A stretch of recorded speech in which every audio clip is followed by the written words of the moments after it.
Hi everyone, I Moumita, welcome back to my channel. আজ আমি share করব কাতলা কারি।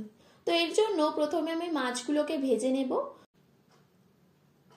কড়াই 2 চামচ তেল দিয়ে তেলটাকে ভালো করে গরম করে নেব। তেলটা গরম হয়ে এলে দিয়ে দিচ্ছি কেটে রাখা মাছ। আমি এখানে 3 পিস মাছ নিয়েছি আর মাছগুলোকে আগে থেকে নুন হলুদ মাখিয়ে রেখেছিলাম।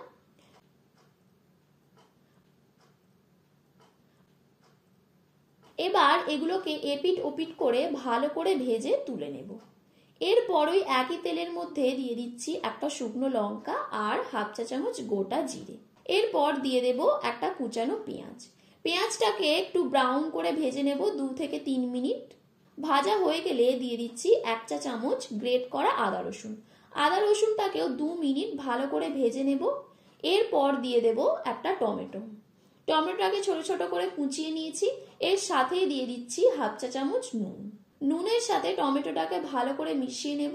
টমেটোটা একটু গলে এলে দিয়ে দিচ্ছি হাফ চা চামচ হলুদ গুঁড়ো, হাফ চা চামচ লঙ্কা গুঁড়ো, হাফ চা চামচ জিরে গুঁড়ো, হাফ চা চামচ ধনে গুঁড়ো, 2টো কাঁচা লঙ্কা আর সামান্য ধনেপাতা।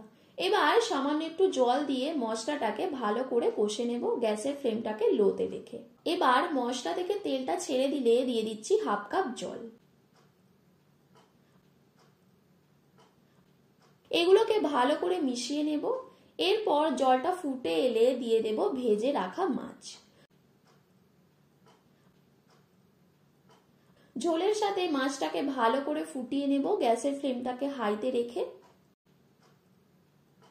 1 মিনিট ফুটে এলে মাছগুলোকে উল্টে দেব। এরপর আরো 1 মিনিট ফুটিয়ে নেব।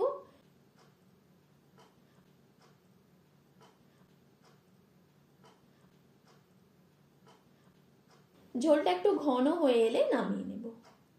তো দেখো, খুব সহজেই হয়ে গেল কাতলা কারি। তো রেসিপিটা ভালো লেগে থাকলে ভিডিওটিকে লাইক ও শেয়ার করে দিও, আর তোমরা কমেন্ট করে জানিও আর কি কি রেসিপি চাও, আর চ্যানেলটিকে সাবস্ক্রাইব করে দিও।